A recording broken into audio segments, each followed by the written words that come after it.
What's up, everybody? Welcome back. We got a loaded show for you. So for those of you tuning in, this is Common Sense, the podcast, where we talk about everybody's journey, where you gain the knowledge so that you don't have to make the same mistakes, because from mistakes, people have experiences. Once you have the experience, then you're less likely to make those mistakes. So we sit down, share a journey over a cigar, some bourbon. This week I have one of my really good friends that I've known for, it's got to be 15 years now, because I've been with Element for 15 years. So I've known you for at least 15 years now. But we met in 2010. Okay. Yeah, so 13 years at least. So everybody, welcome Brian Levy to the show. What's up, my man? Good to see you, man. Good to see you, man. Glad to have you on finally. Appreciate you having me on. Yeah, we've talked about this for a little while, but we weren't sure the world was ready for this yet. A little gun shy. I don't like talking about myself. I like talking about others. Yeah. But I'll do what I can. I'm not gonna lie. I've so been looking forward to this show, just because I know what our lunch is and our happy hours are like. Right. When we start vibing and just talking about life and stories, and I think you guys are really going to enjoy this show. So he says we should get this on tape, and I'm like, no, this isn't this is not for public knowledge. Yeah. You're sure they're not going to kick us off the air? So when you see me blush, it's because I'm like, holy shit, we're gonna. It's not from all the vacations and traveling he does. He's not sunburned. He's just not been tanning a lot lately. Blushing. Just blushing. Well, welcome to the show, man. But I have been on vacation, so it's good to be back. Yeah, you're always on vacation. I get that shit a lot, especially at work. Right. You're always on vacation, or you're entertaining a client. Isn't that vacation or whatever? Have you ever? I love to ask estimated project managers this. Have you ever entertained a client? Do you actually know what that's like? It's work. It's work. Yeah. You have to put in work. You have to be on your best behavior. You have to cater to them. You have to take care of them. Some easier than others. Stay partially sober. Make things work. Yeah. You're still working. You can't just get sauced and have a great time and make an ass out of yourself, because then you're going to pay for those consequences. For sure. Yeah, absolutely. And the stories will be retold. Oh, for sure. Always. Especially in the multifamily industry. Yeah. Which I guess let's start there, because that's where we actually met. Yeah. I think I remember the first time I vividly remember is talking to you at a trade show. You started hitting me up walking by. We struck a conversation. And then I remember the next trade show I saw you, and you were like, hey, man, you'd look really good in a J-Force shirt. I tried to hire you. Yeah, you tried to hire me. And I was like, well, you'd look really good in an Element shirt, and it'd probably open up more doors for you. And you're like, touche, well played. Yeah. That's exactly how it went down. Yeah. Yeah, I always tried to get you to come over. You did. Yeah, I know talent, right? Yeah. I mean, at the time, if I was going to make a change, you were somebody in the industry I would have worked with. Likewise. You know, I can't say that about a lot of people, because there's people that I compete with that I respect, and there's people I don't. But I don't talk about those I don't. But at the same time, I don't try to interact a lot with those.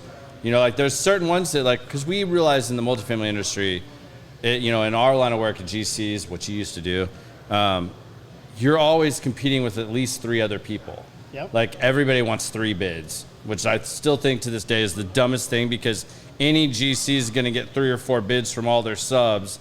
So really, when you get 3 bids from 3 GCs, you're getting 9, 10 bids. And it's usually the same subs. And it's the same subs. We all use most from the same little pot of subs. So you're just who wants this more? Whose overhead is here? Right. Who's closer? And then really, we realized later on that doesn't even matter. It's how good is your relationship with this person, because that's really what it boils down to in the end. You hit the nail on the head. No pun intended. Mm-hmm. It's all about relationships. And I think that's what made me and you so great in the business. Yeah. We have the relationships. Yeah. And it's not a sale, it's a relationship sale. Yeah. I was always impressed by the way you sold and how you held conversations with people. I think that's why I said what I said. And when I said, if I was going to make a change back then, it would have been with somebody like you. I would have been happy to be a part of your team, because either though my approach and how we do sales, how we go about leads, everything is so night and day different. Because there was a time period, I guess I can say this now, that when you left your former people, you interviewed with us. Yeah.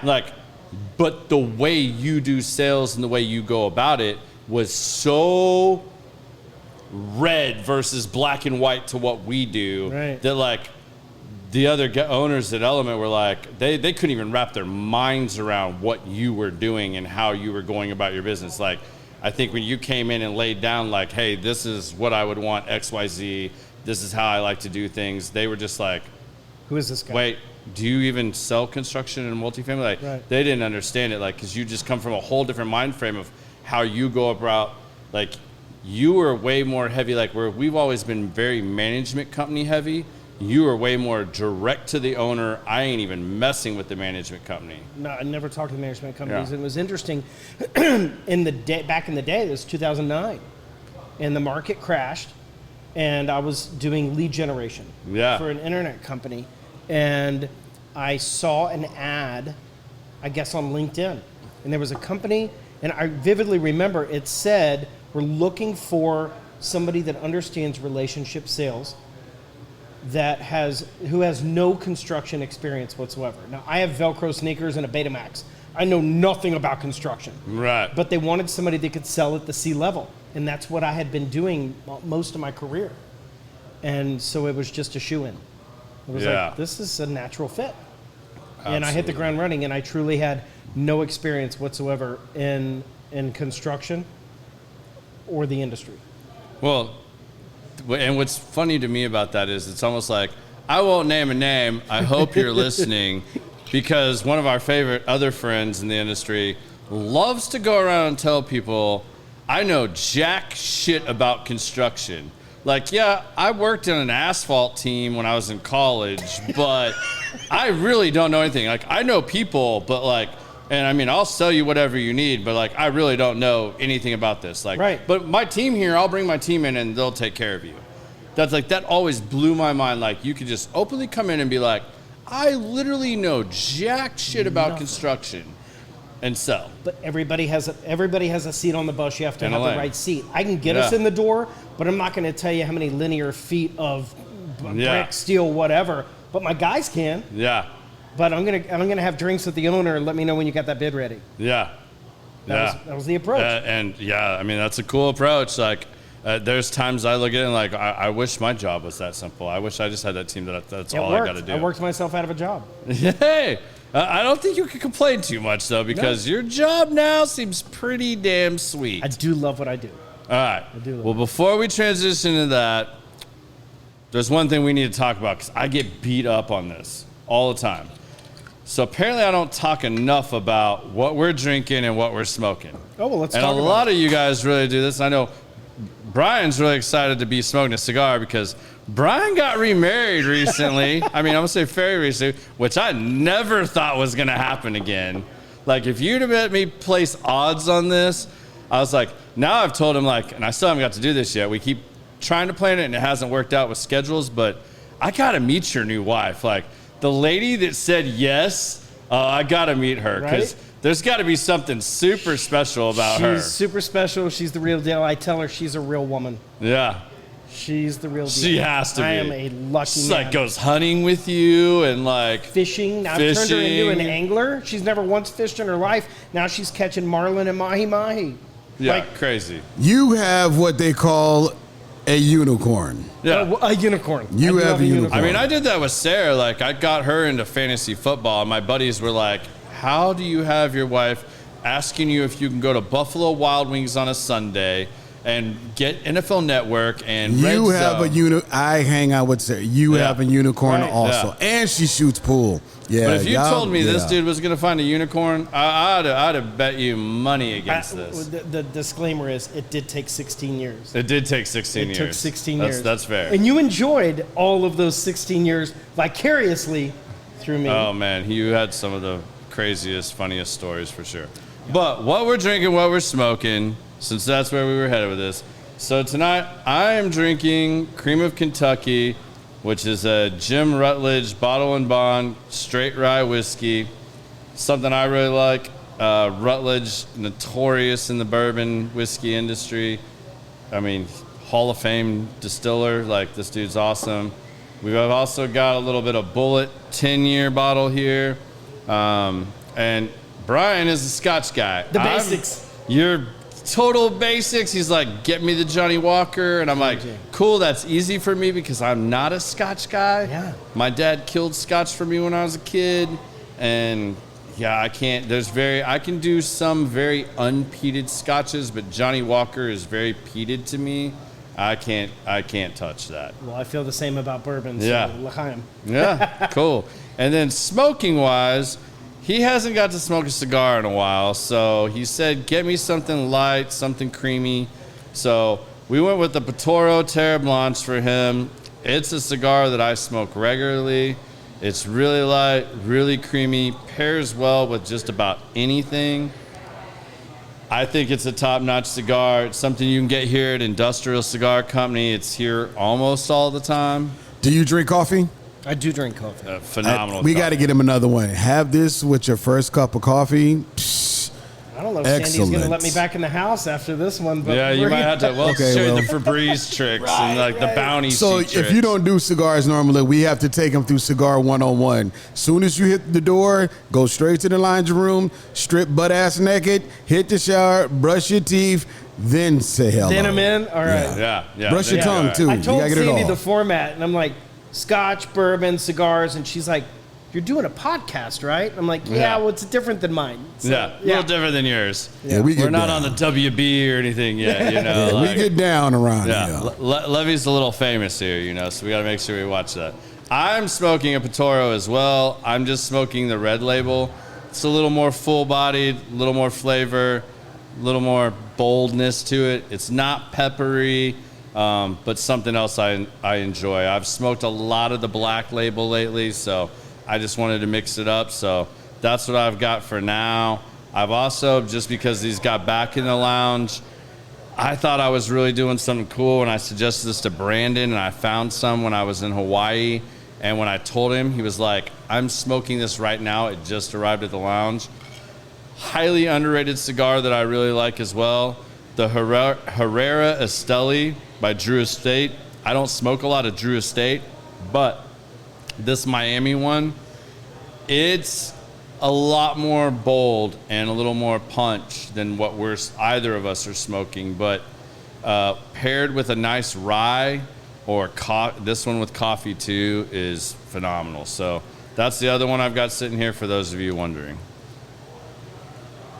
So let's talk a little bit about what you're doing now, because you could probably explain this better than I can. So, you got so many divisions here that I gotta try not to fumble this up. So, Manchester Care, right? Like, is the umbrella. So Manchester Living is the umbrella. All right. That's the main company. Okay. And under that company, we have two divisions. Mm-hmm. And I'll just to dumb it down and keep it simple. You come to us or we go to you. Yep. So we have Manchester Care Homes, 4 boutique assisted living care homes in Dallas. What's a residential care home? People say, what does that mean? Imagine, everybody knows assisted living, right? I mean, we've all had some sort of family member or something that's had to be. Our concept is residential care, high level, very high touch care. So we have 4 care homes with 8 master bedrooms in each home. And I've seen these homes, like when he said these are nice homes, like they've bought estates, homes that are very well laid out, like in very nice neighborhoods that are like well kept, Preston Hollow type stuff. Because I mean, I know you and I shared some subs while you guys were doing different things for certain things. The care homes, actually, we bought homes. Yeah. Like we bought a fire, you know? Yeah. And then bring the home down to grade and build the home from scratch, because all of our homes, imagine a home in Preston Hollow with 8 bedrooms and 9 bathrooms. You're not going to renovate a house and throw in 9 bathrooms. You've got to build it from the ground up. Yeah, so you're buying the lot, basically. Basically buying the lot. In 2009, we built 2009 and 2010. We built 2 and 2, 4 homes with 8 master bedrooms and 9 bedrooms. Yeah. No, 8 bedrooms and 9 bathrooms. Each bedroom is an ensuite, bedroom, bathroom attached. Yeah. So if somebody, of course they can share a room if they're a couple, but we don't have any shared rooms. We don't have any Jack and Jill bathrooms. Most of the concepts for care homes in Dallas are old renovated homes with shared rooms and Jack and Jill bathrooms. It's a completely different concept than ours. Right. I say we're the Ritz-Carlton of elder care. Yeah. And if you guys know Brian, if he's involved in it, it's definitely at that level. Top notch. Top notch for sure. So you asked me how I got started. My grandmother was a resident in one of our care homes. Okay. And I knew nothing about it. I was actually in construction at the time. Yeah. And my kids and the owner's kids are friends. And we were at a Y Guides, Boy Scout camp out. And he looked at me and he says, I know you. And I said, no, you don't. And he said, yeah, I've seen you at Manchester. I'm like, oh my God, you do know me. How did you, He says, that's my house. I'm in the assisted living business. I'm like, oh my God. So he knew my grandmother better than he knew me. Right. And so we became friends, the owner and I. Yeah. And that was about the time that I was easing out of multifamily construction renovation. And he said, I was trying to figure out my next move. What am I going to do next? I love the industry, but I'm not with that company anymore. And he said, I'll back you. Let's go. Have an opportunity to someone that believes in me is hang out a shingle. Yeah. And so I started building my own company, doing the same thing, different clients, different everything. And we got going. And a couple of years into it, the assisted living company was doing really well, but the homes were full. And we had a family come to us and say, we want a room in this house, but you're full. Mom's still living in our living room. Can you send somebody to our house to take care of her until we can move into your house? Quickly realized that's a business in and of itself. Mm-hmm. Hence the we go to you. So we got licensed as what's now considered PAS, Personal Assistance Services, in the state of Texas. Okay. Got licensed as an agency to provide in-home care. That company, we're growing 30% every year. Every year. Yeah, I mean, it's booming. You have a very large of the baby boomers and stuff like huge, all getting to that age where now they need it. Their parents, if they're still around, definitely need it. And, that's right. And the market is like, there's not enough of what you guys actually do. There's not enough. Yeah. So you come to us or we go to you. And I'm a believer, if you can afford this, age in place. Stay home. Yeah. You don't need to go anywhere. We're going to have caregivers come to you. And so that's kind of my main focus these days, is to grow that division. We just opened an office in Fort Worth, soon to be San Antonio, Houston, and Austin. Awesome. And we're off and running. That's amazing, because like, and this is something I want to tell to anybody that's following that is in sales, how important it is to answer your phone. If you ever are with this guy, like, I can't believe, like, he legit, when I told him he had to put his phone on silent for the show, he almost had a panic attack. He's like, I don't even do this on airplanes. And that's a bold statement for him. Right. But like, I'm not kidding. This guy's phone rings non-stop. I mean, an average hour lunch for us, I bet you end up having to take 8 or 9 calls, minimum. And like, you can't afford not to, but like, do you remember the other day I told you my analogy? Yeah, and this is awesome. Like, that's why I mentioned this, because I want you to share this, especially for all the salespeople that listen to this, because sometimes in sales, like, it is so important that you take that call one way or another to step out. And having the art of being able to do that, even when you're in a meeting or a lunch meeting. Fishing boat. Or a fishing boat. First of all, I'm excited my phone's ringing. No one's invited me to lunch. They're calling because they're in crisis mode, right? Mm-hmm. But I told you this story, and I'll share it with your audience here. When my phone rings, it's kind of like, for elder care purposes, it's kind of like somebody that needs a plumber. They're in crisis mode because the toilet's overflowing, They're going to call plumbers until someone answers. Yeah. Well, it's the same thing with elder care. They're just going through the list because they don't know who to call. Yeah. And oftentimes I get, hello, is this a real person? Whether it's Sunday morning at 8:30 or Tuesday night at 9:30. Yeah. Hello? And I answer my phone. I was in a meeting with our boss, my CEO, a couple weeks ago, and he knows how I am with my phone. You know, I'm looking at him and I'm looking at the phone. I'm like, oh my God, oh shit, what do I do? And he was watching me. He's like, what are you going to do? And I said, hold on a minute. I answered the phone. Gentleman told me what he was calling about. And I said, let me tell you something. I'm almost out of a meeting. Can I have 15 minutes? I'll call you right back. And I looked at the timestamp. 13 minutes later, I called him back. He had already hired another company to take care of his mom. We're a dime a dozen. He didn't know our differentiating factors. He didn't know who we were compared to any other company. I never had a chance to tell him. Never got the opportunity. So I answered my phone. Yeah. And I mean, you guys are at a point now where you've partnered up with people and you're building a reputation now that, like, I mean, you guys are on the WB, you're on the nightly news. I tease you because it's fun. You know, did I just see you on like Good Morning Texas? Like, seriously, Levy, what are you doing? Right. Like, only you. Like, you're like the celebrity hound. Like, I joke with you all the time. Like, if TMZ hadn't have been created, like, when it was, and you had that opportunity, you would have been the perfect TMZ. I missed my calling. You totally missed your calling. I still believe that to this day. Yeah. As good as you are at all the other stuff you've done and put your hands on. If I could monetize that skill, but quite honestly, and this is interesting, I use that as an example of how do you get in the door? How do you get backstage? How do you get into Oscar parties? It's sales. Yeah. It's don't bullshit a bullshitter. Let me tell you, I belong here. And act like you know what you're doing, and you're in. Yeah. So. Yeah, it is, and this sounds like bullshit, but like I'm telling all of y'all, like he is a master at this craft. Like that's where, like, when I saw your sales tactics and how you operated, I was like, God, I could learn so much from this dude. Like you legit have it down when it comes to that stuff. Like it reminds me of, like, at first, it just reminded me of when I was really young and my neighbor was mentoring me in sales and stuff. And he was a guy that was doing like big mergers and acquisitions and stuff. And like, I was just fascinated watching him do these deals. And like, we set up all these little subsidiary bullshit companies to like mom and pop things, like take care of your honeydew list and all this stuff. And I did that for like 2 years with him.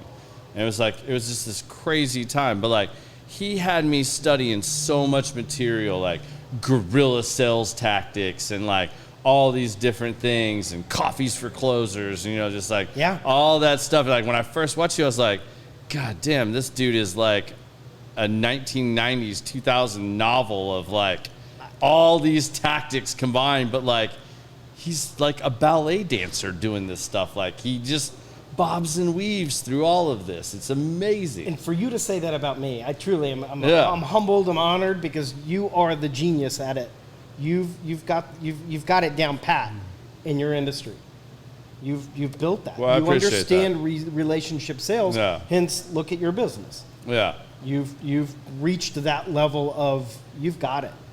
But also, it's a lot of building trust and building relationships. People trust you. And a lot of people think that happens overnight and stuff. And it's like real now, like it's, you know, some of the younger generations come in and stuff and they see some of this stuff too. And it's like, you weren't here to watch the nights I slept on the couch in the office. Exactly. Doing all this stuff and all the work I put in over 15 years to get where I am now. Like, this is my 15th year at Element. Like, no kidding. I can't believe it's been that long now, but like, yeah, like September will be 15 years. You know what it really all comes down to is integrity. And you built your book of business on you, which is integrity. Yeah. You do the right thing always. And I know Element does that. Yeah.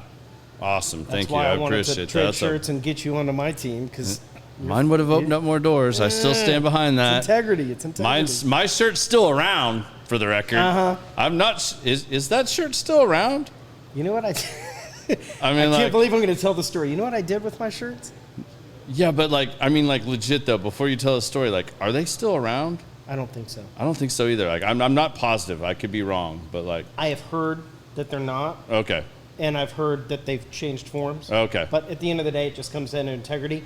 There's a really, really nice homeless man who panhandles at LBJ in Preston. I know, I was just right by your office. So, yeah, right by my office. Yeah. And this man has the nicest attire of any homeless man in town. He has $200 polos logoed with X company's name on them. Pullovers, polos, the whole thing. Umbrellas. He has a whole new wardrobe. He's a truly nice man, but that's where you see my shirts. That's awesome. Yeah, and that's where they belong. Yes, sir. So, you met this guy, but like, what made you decide to like completely jump over to elder care? I mean, like, because that's it's not like, you know, multifamily, when you spend that much time building it up in multifamily, and you were in multifamily for quite a while, mm-hmm. like most people bounce around or can bounce around in multifamily, but they're still in multifamily. You completely exited, left field. Like you're like out, I'm doing this now. Like what made you jump to elder care and find a passion with that? Because like, I know you have to passionately believe in something to sell it. Like you're like me, like if I don't believe in the product we're putting out there, like I can't sell that. Like if all my project managers sucked, I mean, because essentially I'm selling my project managers services. I'm selling them managing jobs that my clients don't have the time to manage or run themselves, or don't have all the resources to pull in to do it. So if their product sucks and I don't believe in it, how the hell can you sell that? Right. So like, where did you find the passion, or how did you find this passion for elder care? Was it the experience with your grandmother, or how did that transition? I'll tell you straight out. First of all, I knew nothing about elder care whatsoever, other than the fact that I officed with my business partner that I was business partner in construction for 4210. Yeah. And so I heard everything. And, you know, there's some pretty crazy stories in elder care. I mean, it's a sitcom waiting to happen. Right. And, you know, neither of us were having fun in it. And he's an entrepreneur. And mark that down right now, though. I'm telling you, there will be a sitcom, and he's probably going to be behind that at some point. Like, so, I want that on the record that I'm calling it out now. We, about a year ago, actually had a TV movie producer come in, who's a friend of mine, come in to talk to us about doing a sitcom, because I'm telling you, I told you.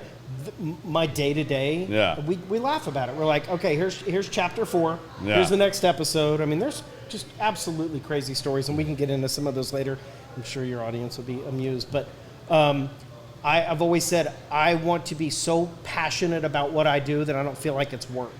And I hated renovations so much. The subcontractors and just the bullshit.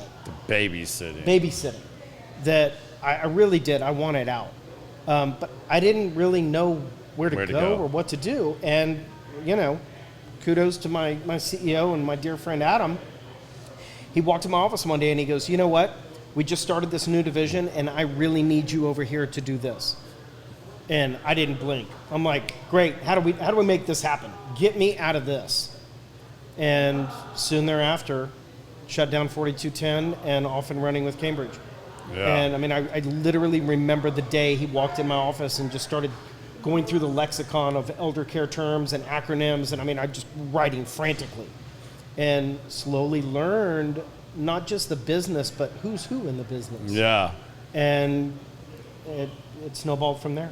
I mean, it was sad for me when 4210 shut down too, because you and I, like, even though technically we were competitors, we networked so much and so well. It was like, golf tournaments, hey, what traveling. do you need? Like, hey, bro, I need this. Like, well, shit, I don't have a wood flooring guy. Like, hey, here's my guy. Call this dude. Here's 3 names. Hey, I'm hurting for an estimator right now. Or, hey, man, like, this job is totally not my cup of tea. I'm too busy. I can't take this on, but I don't want to just hand it off to anybody. Here you go, man. Like, make this phone call. Element was doing, it still is. They're doing the big projects. In 4210, we were just happy to get the $100,000, $500,000 job. We'll take it. We'll do it. Yeah, but there was like several that I had that it was just like, man, like, I can't take care of this client, or hey, if you want to roll the dice, I don't have time to roll the dice with this dude. Like, but here's a lead. Like, and I was in the position where I had to roll the dice because I needed the business. Right. And then start up a relationship with that company, and they're buying and they're growing and they got a fire and they got a flood, and we were there for them. But like you were saying, the babysitting with the subcontractors and all of that craziness. When you're wearing all those hats early on. All of those hats, and the buck stops here, and you got to make payroll, and all of a sudden the subcontractor is a flat tire, and you're going to buy him a tire just to make sure he get. Yeah. It's brutal. Element made me in like the first 3 years I spent estimating for my boss while I was learning and building up my portfolio to sell full time. And in that process, I remember one of my first jobs I sold, they made me project manage it.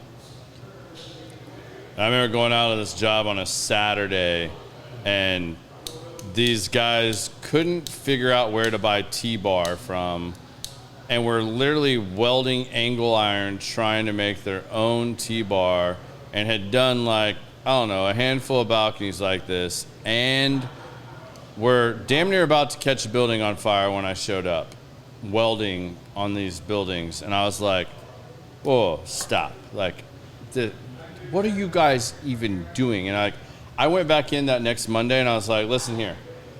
I was hired to estimate with the promise to go into sales. I'm working on the sales part. I never signed up to be a project manager. And I can tell you right now, I never want to be a project manager.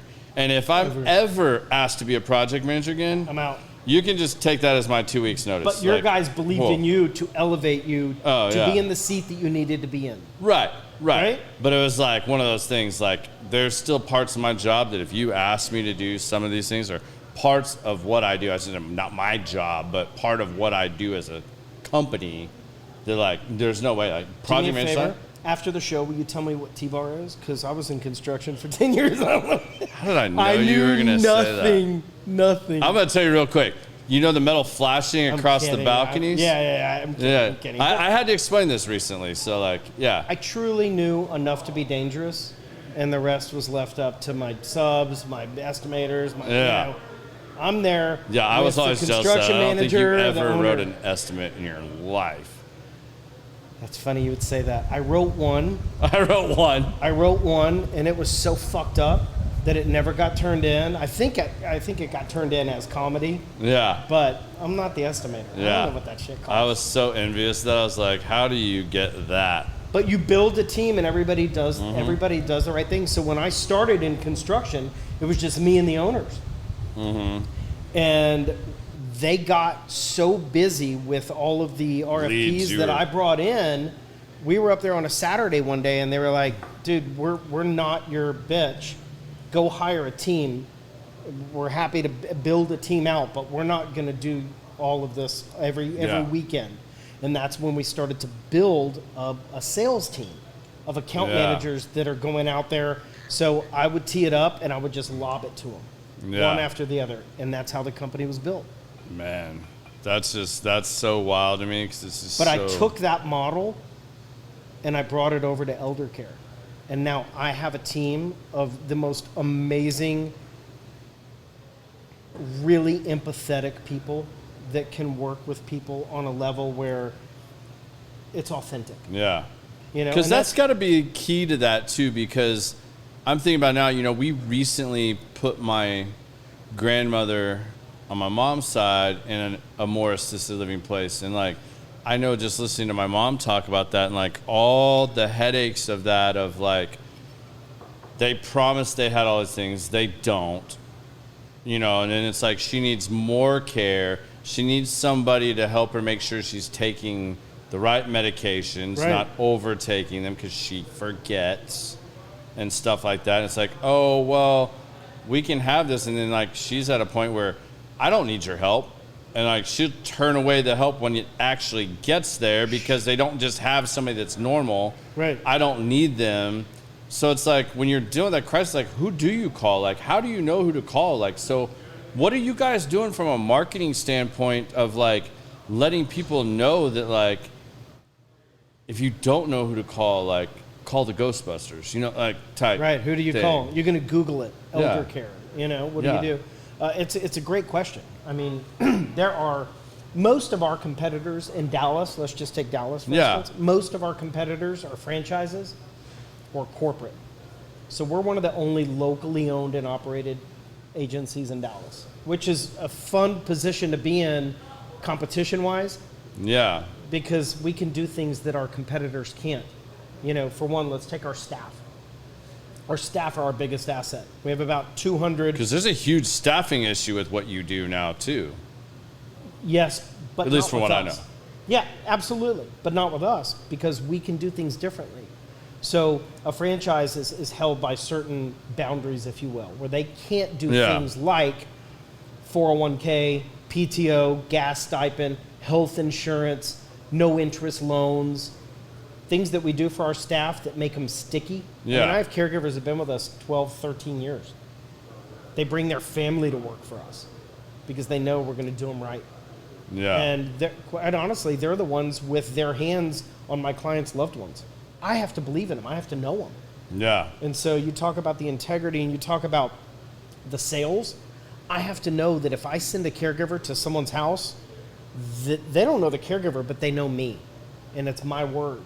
Yeah. So that goes back to who's our staff? Yeah. How are they trained? How are they treated? Are they going to be sitting in my client's kitchen on the phone looking for another job? No way. Yeah. I'm confident they're not. Yeah. Because there's a huge shortage of people in the healthcare industry right now. Like, and I'm sure you guys are hiring the every day, best and the brightest every day that you can to bring in there for these type of things. Because you have Alzheimer's and dementia skyrocketing in numbers. ALS, all these diseases that like before were not as prevalent, but now are at the forefront with that generation. Our generation, I mean, I remember growing up talking about my simple uncle. Mm-hmm. He had dementia. But as a kid, he was the simple uncle that we just kind of set aside. Right. Now it's out in the open. It's diagnosed, and we know how to, and I say no, we how to treat it. We know how to address it. Yeah. There are seminars and books and, I mean, podcasts, there's everything on how to communicate with somebody with dementia. Yeah. You know? And that's part of our training program with our staff. We're not just going to throw you to the wolves. We're going to train you on how to address whatever situation it is, whether it's the machinery that goes along with ALS or just communicating with somebody with dementia. It's a skill. You got to train it. Yeah.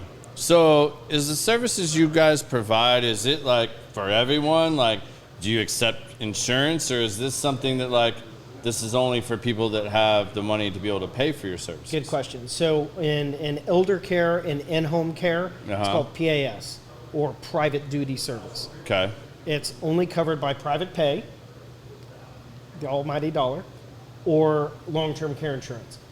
Okay. So the generation that we're working with right now, a lot of people have long-term care insurance that was part of their pension or part of their retirement program from a big company like Sears or IBM. Mm-hmm. You know, here's your retirement package. Oh, by the way, you get this policy too. Well, they didn't really know what that was. Now that's paying for their care. Yeah. Some policies are better than others, but at the end of the day, long-term care insurance is long-term care insurance.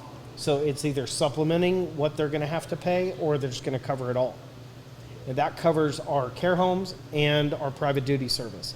And the rest is just private pay. And we've built a reputation in Dallas where we do serve the affluent clientele. So I have a lot of clients that don't even talk about money. They don't care what it costs. They want to know who's coming, how often are they coming, and I want the best of the best and of the best. how fast can this person Can you come over tonight? Yeah. Yeah. Nobody calls me and says, hey, next week I think my dad's going to fall. Yeah. In 3 weeks, mom's going to be diagnosed with Parkinson's and I might need care. Yeah. Nobody's planning this in advance. And so every call, you know, you talk about my phone ringing, it's crisis mode. Every day somebody calls crying, literally in tears. Yeah. They cry, I cry, we cry together, I throw an icebreaker out, and now we have a rapport. That's my day. Man.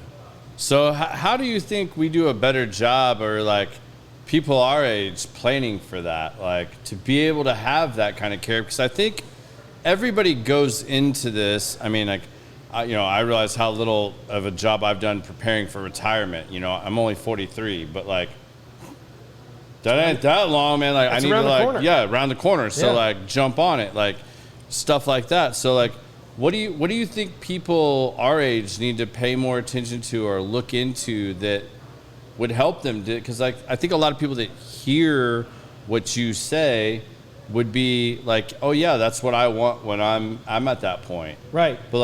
But can you afford that? Or like do you have the private funds to do that? Or how do you prepare yourself to be able to have that kind of care?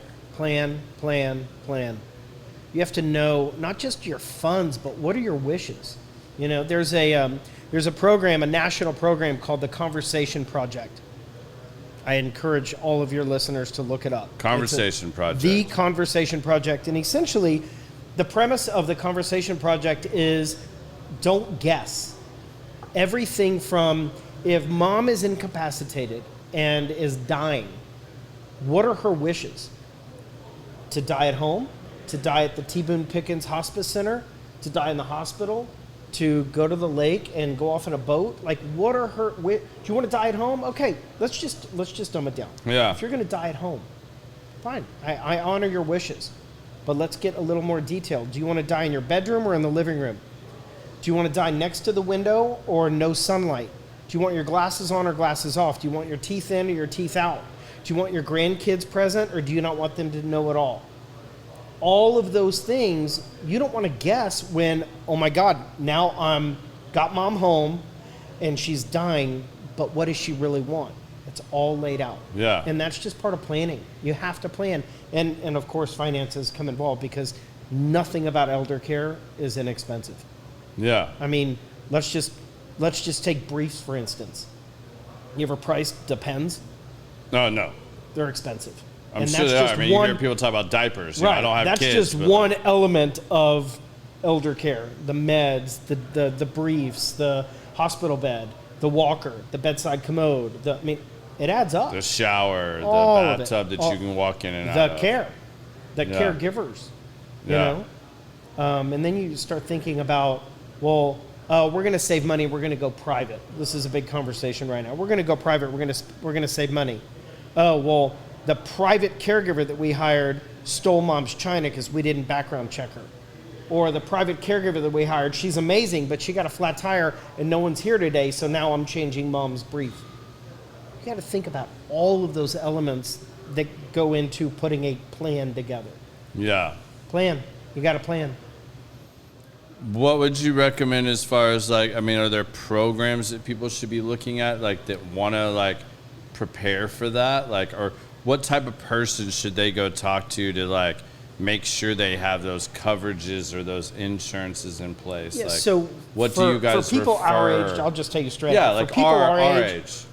Long-term care insurance cost prohibitive. Mm-hmm. I mean, it's outrageously expensive. So let's talk about our parents' generation. Okay. Typically, they have a lawyer, a financial advisor, somebody who has worked with them on their estate at some level. Even if you don't have a quote-unquote estate, you have something. Yeah. Where is it? What are the passwords? Who's the medical power of attorney? Who's the fiduciary power of attorney? What sibling is going to be in charge?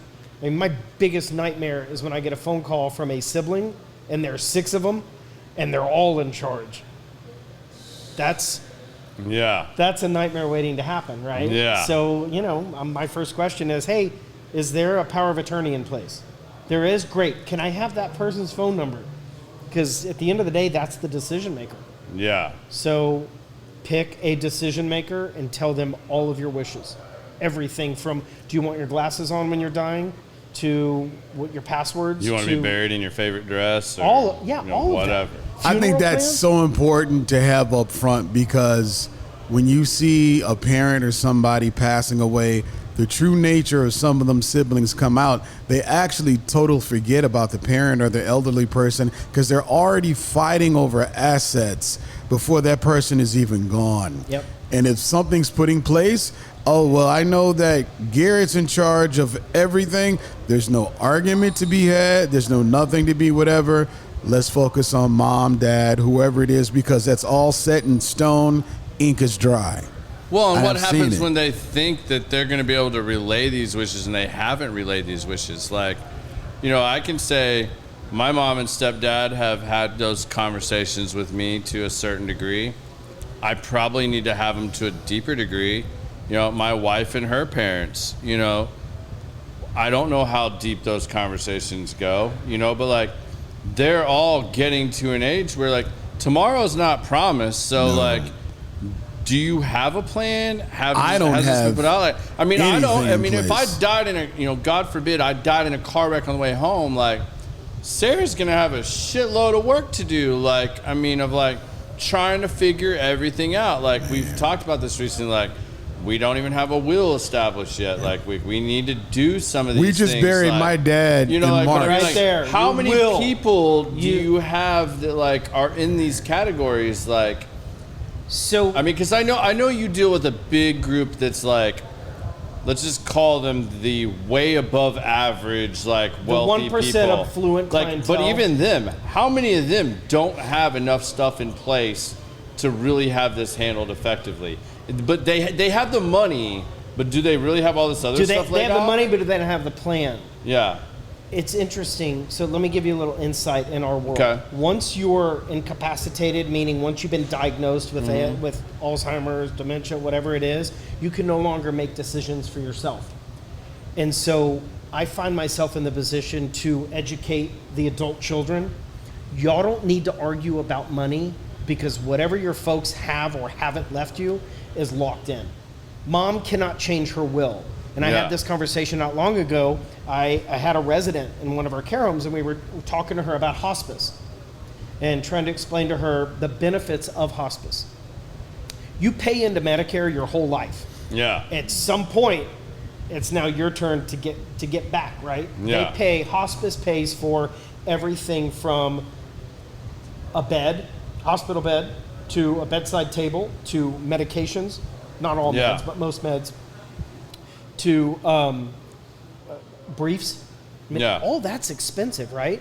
And I had a daughter tell me recently, as I was trying to tell her it's time for mom to go on hospice, and she looked at me, and as I was telling her about hospice, she said, Mom doesn't get hospice. Mom was a bitch. And I'm like, excuse me? I totally caught off guard.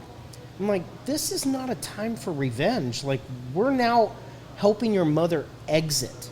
Yeah. In a peaceful way with dignity. Yeah. So I try to tell adult children, and that was a one-off. I mean, that doesn't happen often, but I try to tell adult children that are worried about, I don't want to piss mom off by getting a caregiver because I really want my inheritance. That ship sailed. Whatever mom gave you or didn't give you is not being changed now. Yeah. So make some good decisions on her behalf that you can live with. Yeah. I hope a lot of people, you know, my demographics on this show really vary. And there's a huge group of you that are 55 to 70. This is a very important episode for you guys to listen to. Like, you know, I'm not even trying to be a dick about it, but like these are uncomfortable conversations. And you know, it's kind of like, you know, we joke about the person that's a little bit older and like how their give a fuck just goes out the window. Yeah. Like they can just say whatever. Like we all have that grandmother or grandfather that like all of a sudden they have no filter. They can just say whatever and you're like, whoa, that's not appropriate. You can't say that anymore. And they'll, I don't give a blah, blah, blah, blah, blah. Like, but you need to like think about these things because what happens the morning that you wake up and now you can't do these things? Maybe you can't speak. Maybe you don't remember your name. Yeah. You know, like that doesn't just happen over time. Like, I mean, it does happen over time, but like it doesn't, it's not like, oh, that's coming in a week. Like I'm still good now. I better go take care of all this now. Like you need to have some foresight and to like, make sure your kids aren't fighting. Make sure your family's not fighting. Like set them up for success. Yeah, so to that help it's you easier. when you can't help yourself. Yeah, when you can't help yourself, be able to allow them to help you without them having other battles and fights. Especially if you have money. If you have money, like, you definitely need to make sure this is, without saying any names, I'm going to say that, like, my brother, my younger brother, to be specific now, it's so weird I have to say that now. You know, I found out I had an older brother 4.5 years ago. Like, it's so weird. I never had to specify which brother before. Right. I catch myself doing this all the time now. But my younger brother, his best friend and his best friend's dad and my dad died within like a month of each other. Oh, wow. Like, they both in their early teens or 20. I think my brother was like 21 when he was 21 when my dad died. So, like, they both lost at like 21, they lost their dad. My brother's best friend then turned around and lost his mother like a year later, my brother's best friend. So he lost both his parents. Now, both of them were in really good health to the common eye. They were highly affluent people. They were doctors or like in the medical field. Like, and that all happened within like a year and a half, let's just say. We'll call it 2 years. Within 2 years, he lost both his parents. You would think that, like, between them and their children, like, this stuff was all laid out. If this happened, this wasn't expected. Well, then it happened. Like, the amount of fighting, civil wars that took place, and family stuff was, I mean, I can't even make this stuff up. It was so horrible. Like, I've never felt worse for a person. What's like, the adage? Money is the root of all evil. Yeah, but I mean, like, even things that were just materialistic things. Like, I'll tell you one, like, his dad had bought him a Mont Blanc pen as a graduation when he got his 4-year degree from the school he went to. I'm not going to say some of these things just because I want to leave this person some privacy in case anybody's trying to figure out who I'm talking about. But while he was at his mother's funeral, family members came in and robbed their house. Like, this pen got taken. Like, all the money and stuff that got taken out of the house, like, he didn't give a rat's ass about this. Like, he still had money. It was sentimental. Like, it was the last gift his dad gave him before he died when he That graduated. happens more than not. Yeah, that's what I'm saying. Like, just little things like this. Like, that's not a little thing to belittle it, but something like that. And I remember, like, watching him send the text, like, I'm telling you what, you have X amount of time to bring me back this pen in whatever way, fashion, shape you want. Put it in my mailbox. Right. Have a courier bring it. I don't care. But if that pen doesn't come back here, I'm not going to tell you what's going to happen next. It's like people are not prepared for these things, and you don't think it's going to happen to you, and then this shit starts happening. Like, you know, you want to put 2 sisters or 2 brothers or whatever it ends because one thinks because of their experience with mom or dad. You know, just in my own relationship with my mom and dad, my younger brother was just like my mom. I'm way more like my dad. Like, our interpretations of what dad or mom wanted is probably different because he relates better to her in a lot of instances. I relate better to him. You know, like, sure. But then if they were both incapacitated in a bad car wreck or something, we'd both probably have differing opinions of, like, how they wanted those moments to go or whatever. You know, fortunate I haven't had those situations, right. But a lot of people do. Like, take the time to, like, figure these things out and, like, actually have a plan. Have a will that, like, specifies things. Or at least put the people in charge or the person you want to make those decisions for you. Who is the best person to make those decisions for you? Have a plan. Have a plan. Always have a plan. Like, don't rely on it just like, oh, well, my family's going to do the right thing. They know me. But hold on. It's not just the plan. Let's take it a step further. Yeah. Who knows your plan? Having a plan's great, but if it's locked up in a safe deposit box or with the attorney or what, share that with somebody. And let me tell you something. It's heartbreaking to hear the siblings argue or pander to their parents and, oh, Mom, I'm your favorite, or, you know, the siblings arguing, well, I was Dad's favorite. Mm-hmm. You know, he wants me to, you know, this is not the time for that. This is what's best for your folks. But if you didn't do it beforehand, you're leaving that to happen then. Yeah. You're leaving it to the siblings to guess and to argue about. So plan. And you're going to leave your family with not only the grief of like trying to deal with your passing, but then all the other bullshit and haste and anger that comes from them battling all that out. Right, but part of Back to the Conversation Project, part of that program is to answer all those questions. That's so awesome. I've never heard of that, but it doesn't stop with mom wants to be cremated. It goes all the way to where does she want her ashes spread? Where does she, I mean... What song do you want played at your funeral? Blah, do you want blah, your teeth in? Do you want your glasses on? Do you want the shades open or closed? Do you want to die by the window? All those things that we think, oh, that's not important. Let's focus on this. All of that's really important because it's important. Does this cost anything for people to do? It's a free... They can go in and fill this out. You could actually download the form, if you will, yeah, on the Conversation Project. I think it's theconversationproject.org. Google it. I'm not Google, but it's very, very well known. That's awesome, man. I mean, I think that's great advice for people. Like, plan ahead. Yeah. Don't guess. That's awesome, man. So, what do you think about the current state of healthcare in the U.S.? Like, and how do you guys battle that? How do you plan for that or deal with it? Because, like, there's a lot of battles going on now about, do we go to universal healthcare? Do we stay with what we have? Obamacare happened recently. I wish I could tell you all of my thoughts on that. My world is so focused on private pay. We don't take Medicare. We don't take Medicaid.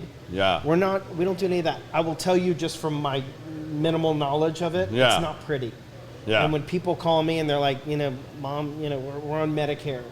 Like, my first comment is, there's a place for everybody. Mom's not going to be homeless, but she's not going to be at Manchester.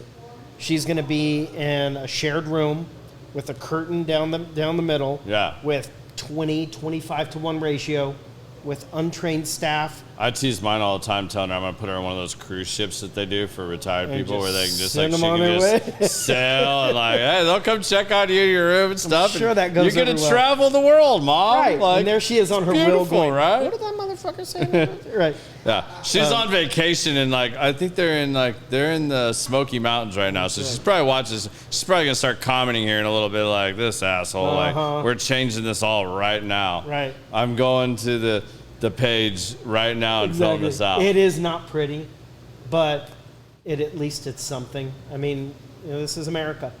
We do not take care of our people. We don't take care of our veterans. No, we don't take care of our elderly. It's horrible. And when I get the calls, which I do daily, I just have a list of resources to send them, whether it's the senior source or resources that I know with care homes that do take Medicaid and Medicare. Yeah. Again, it's not pretty, but it's care. So how do you compartmentalize that, or how do you deal with that on a daily basis? Because I think back to when I quit the insurance industry and like how high my blood pressure and stuff was of like dealing with people where agents sold them policies and like people think like, I worked in, let's say, residential home insurance. Mm-hmm. When I did that, like, I'm now dealing with somebody that's having the worst day of their life. Their house burnt down. Their house was destroyed. They had a flood. They, whatever the case be. And they're like, but I bought insurance. Like, I don't want to be the bearer of bad news. Like, look, I haven't seen your policy, but let me just give you some resources. I'm not totally emotionally involved in them because I don't have all the details. I just give them resources where I always tell people, don't go back to Google. Call me. I have resources. Don't be a WebMD doctor. Right, exactly. Yeah. I have research. I have a house list. Yeah. I have a list for whatever you need. If you need DME, you need a hospital bed, you need a wheelchair, you need care at home, whatever it is, home health, hospice. I have my vendors and my resources in place. Some take Medicaid, some take Medicare, some take long-term care insurance. Most are private pay. But there's care out there. Yeah. It varies on one level. But how do you compartmentalize, or how do you deal with like the people that you can't even help? Like that when you get those calls, I know you don't just get the calls where it's like somebody you can help. You get a lot of calls where you can't help. Right. I always say I'm an unlicensed social worker. I have to put on my game face and focus on the task at hand, right? The task is this person is on Medicare, Medicaid, their budget. So I get a lot of calls that, with people that want to move into our care home. Our care homes aren't cheap, right? No. And we're the Ritz-Carlton of elder care, but there's still Homewood Suites down the road with a nice bed, a secure room. It's still a nice hotel. It's not the Ritz, but it's still a secure hotel, right? Yeah. Well, it's the same with elder care. There are plenty of really nice care homes or assisted living facilities in the $2,000 to $4,000 range. Yeah. That people can't afford. So there's a place for everyone. Okay. Yeah. But I am truly an unlicensed social worker. Every call matters, no matter if they can afford us or not. What's up, Lee? Hold on. He wrote me a pretty long one here, so I want to make sure this. So Lee, one of our regular listeners, said, "This is so real. My wife and her sister will be going through this. We don't know how to convince her parents to put someone as an executor, and the person they did have has passed away. So what do they do if the parents don't change the executor that has passed?" It's a good question. I'm not a lawyer, but I play one on TV. Yeah. You're on TV right now. I know, exactly. Seek advice from a professional, a lawyer. Yeah. I'm accustomed to working with adult children your age that have aging parents. Well, your aging parents have somebody... I'm sorry, Mom. He just called you aging. Right. Sorry. But they have somebody that they're working with, whether it's a wealth manager or an attorney or clergy or somebody that knows their situation that can help guide them. The advice I give adult children, which is interesting, it's usually the daughter-in-law caring for her husband's parents or working with seek professional help. There's got to be a lawyer involved, at least drew up a will or something that would be a good starting point. But there has to be a decision maker. So if something ever happened, here, guys. My mom just said, "He called me old." Yes, Mom, he did. I did not. Right. Brian did. Age is all relative. Brian is not invited to Thanksgiving dinner. I'll let him know. My mother's watching as well, and she is not old. There's somebody somewhere that has their hands on their affairs. Seek help. Absolutely. Get somebody that has professional and ability find to a help decision maker. Yeah. So when you can't make a decision, somebody knows your wishes. Yeah. It's important. It's really important. It's so important. I truly hope that all of my family, my mom, my stepdad, I know my mom's on here because she's commenting on here, but even my relatives and my in-laws and my extended family, this stuff is so important, and you don't want to be in the position when it's too late. Put these things in place so that your children and your family do not have to question what you want when you can't tell them what you want. Don't leave this up to a roll of the dice or assuming that they're going to know what's best for you or that they're going to agree on what's best for you. Because when that stuff's happening, everybody's in panic mode. And I'll tell this from my own personal experience. I was 24-year-old when my dad died. My dad... Oh, fuck. Getting all emotional. I'm going to try not to. But, when my dad died, my dad had already had a heart attack that he shouldn't have lived through when I was 15, right? They told him, "You will not see both of your sons graduate high school." All right? Well, my dad was still a very overweight man. So, and back then in the mid-90s, they didn't know everything they know medically about heart disease and everything else and how to tell you to do that. Walking around at 350 pounds, they got you to quit smoking. You're not going to give up your drinking because, if I can't live my life the way, quote, if I can't live my life the way I want to live my life, then I don't want to live my life. All right, fine. Heard that 1,000 times. And you know what? The older I get, I understand that to a certain degree. And that's fair. You chose that. But we couldn't go tell him, they said, all you can do is walk. Well, when you're 350 pounds, just walking and not changing other things, you're not going to lose the weight you need to for your heart to have a chance. Now, do you want to be the family member that goes and tells him, "Cool, come to the gym with me, start working out"? and then he fucking has another heart attack on a treadmill because he's doing more than just walking, and he dies, can you live with that? Are you gonna be able to carry that burden down the road? Probably not. None of us were willing to make that decision. Right. But I can tell you, so the night before my dad died, my brother had never learned to play spades, right? I was supposed to go stay with my dad, hang out with him. I decided to go to a poker party. My little brother wanted to go up there and spend time with him, and I was like, you know what? I'll come up tomorrow. I'll come see you a little bit before I go to this poker party and hang out with you, which I did. And then my brother came up, and then I left the two of them. I went and played poker that night, right? My little brother stayed the night. My dad taught my brother, who finally had an interest in learning how to play spades. My brother now has a tribute tattoo from here to here of spades that's a tribute to my dad, right? Well, if I didn't back out of that, he wouldn't have got that opportunity, right? But I passed on spending the last night with my dad alive, right? That weighed on me for a long time. The next day, my dad actually had the best day he had had in months, and all his levels finally got to where they needed to be, that the following morning they were going to put his pacemaker in. So when the doctor announced that the next day and said, all right, we're going to maintain him here through tomorrow. Tomorrow morning we're going to put his pacemaker in and he'll be home soon. So my dad's parents, my dad's sister, my mom, all of us went home. Like, finally a break. We're going to shower. We're going to eat. My dad said, pick me up. He told my mom, pick me up a milkshake or something on the way back. I'm tired of eating this bullshit hospital food, whatever. I'm at home showering, going to go see him to go play poker. I'm going to go see him before I leave. My brother just stayed the night before with him. I'm going to go see him for a little bit. I get the call driving up there that he's passing. First person there. They worked on my dad for 30, 45 minutes. I'm the one that finally had to say to my mom, his parents, and my aunt, and my brother, hey, he's been brain dead for like 45 minutes. Let him go. All they're doing is pumping him full of drugs, and even if he comes back, he ain't gonna be the same. Right. And we all know, he said, if I can't live my life the way I want to live my life, I don't want to live my life the way. I don't want to be a vegetable. If I can't at least live my life this way, I don't want to live.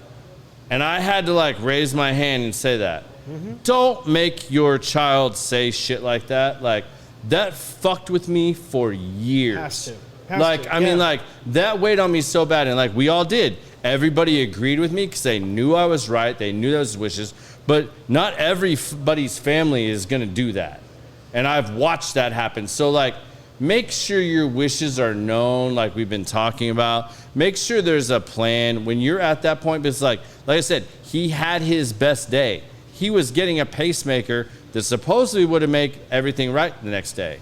But it was his time. Mm-hmm. He didn't know it was his time.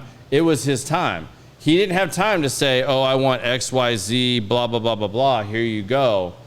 But I had to step up and say that at that point in time. I don't regret it because it was the right decision. Right. But at 24 years old, you don't want to be the it took me a lot of time to come to that. And I had to tell that to his parents, man. I had to look my grandfather and my nana in the eye and my mom and my little brother and say that. You know how hard that was? That was super tough. Yeah. I just don't want to see people have to go through that. Have a little bit of I know these are tough. I hate talking about death and the what if. I'm always the optimist. Mm-hmm. I'm always don't bring that negative shit around me. I don't want to ponder on negative. Let's talk about what we can do. What can we change? What can we work on? We're giving you guys great advice here of somebody that deals with this day in and day out. Make sure you have a plan. Put these things in process. Have no regrets. Yeah, because you don't want to. Today is the day. If you whatever you want to say, tomorrow's no guarantee, and it's so cliche, and it's so you're living your life. Tomorrow's no guarantee. My path, when I was 14, my father died. Yeah, he took his own life. 4 months later, my grandfather drowned in a boating accident that I was supposed to be on. Oh. Just like you, I didn't go on that fishing trip because I had a party to go to. I was 14. Yeah, I was 14. I had a party to go to. Yeah. So the guilt I felt, I could have been there to save him. I know how to swim. He didn't. Yeah. You can't have guilt. Yeah. You just have to know. Eliminate Everything this. happens for the reason, but don't wait till tomorrow to tell mom, dad, grandma, grandpa, whatever you think, whatever you feel. I love you. Yeah. I'm sorry, whatever it is. Because tomorrow truly is no guarantee. Yeah. I mean, if my wife doesn't play Careless Whisper and boombox it outside when I'm dead, like, I'm going to be mad. Like, Right. I've joked about that long enough. That, like, it's our Deadpool joke. But I mean, like, seriously though, like, there's so many things that people can do. Like, there's nothing more I've hated, and I've seen it happen too many times where, like, people's families go to war when somebody that's close to them dies, your immediate family. Like, family is so important, and then when it happens, it's like, well, why did that happen? You allowed that to happen. Like, you know what? But they're not here to hear you bitch about it, right, or to see the aftermath. So I'm just asking that if you have children or you have these things, like, or you have a family, don't leave it up to whatever, or that it's just going to work its way out. Have the difficult conversation. Plan it out a little bit, because, like, in the end, that's what's going to happen.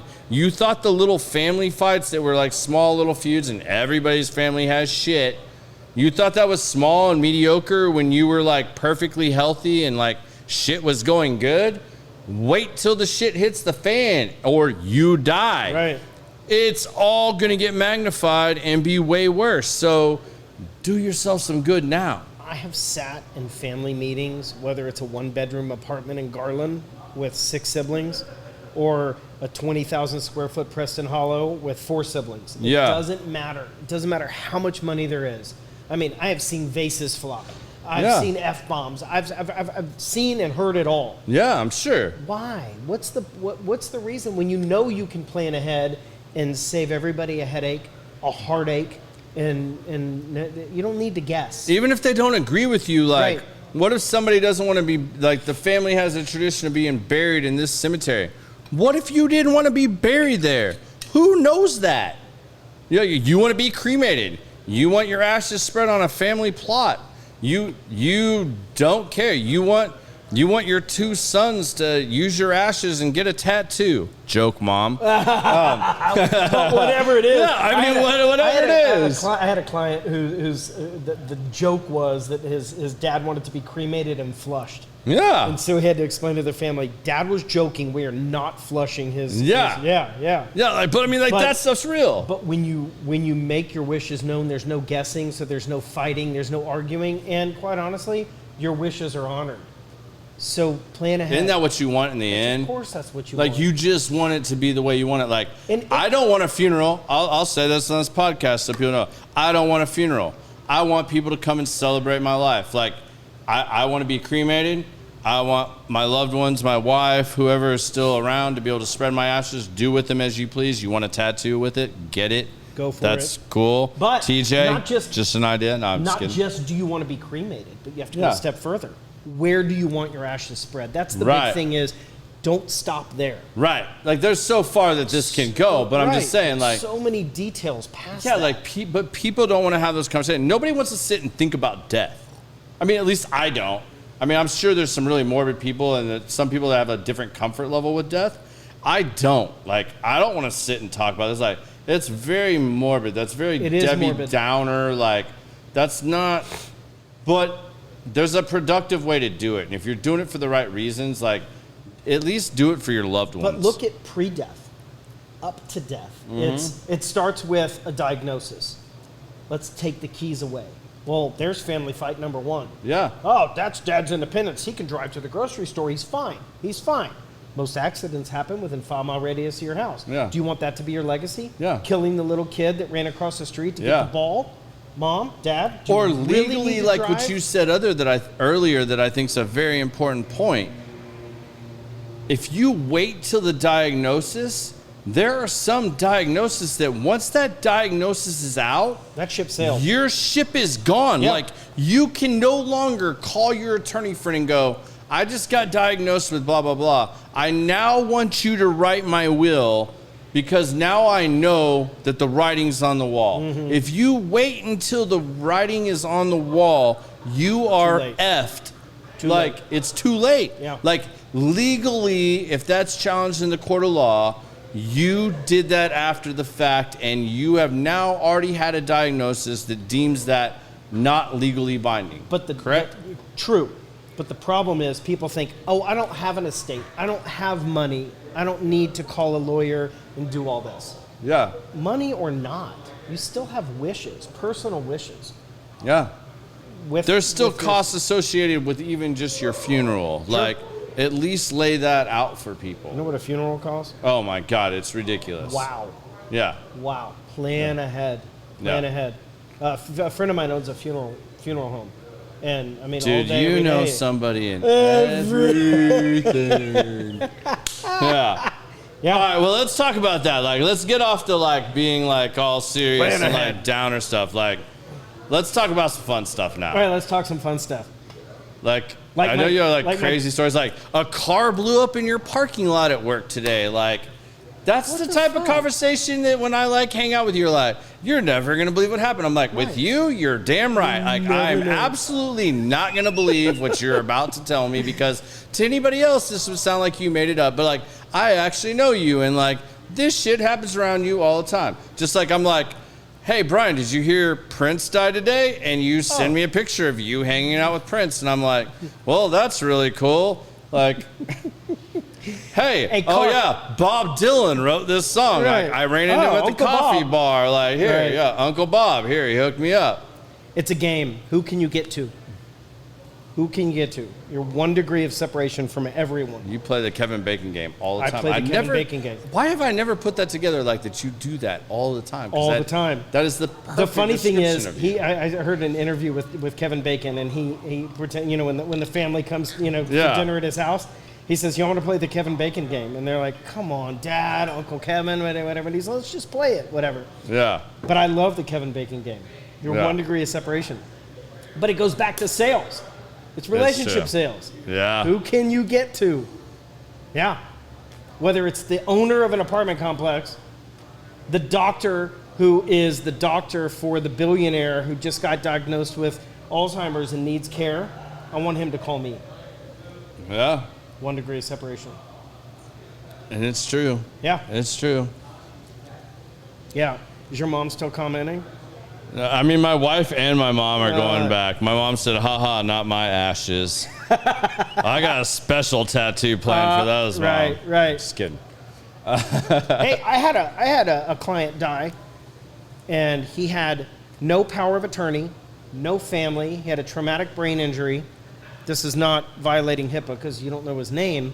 Yeah. But I will tell you, I was his next of kin, and I didn't know this guy.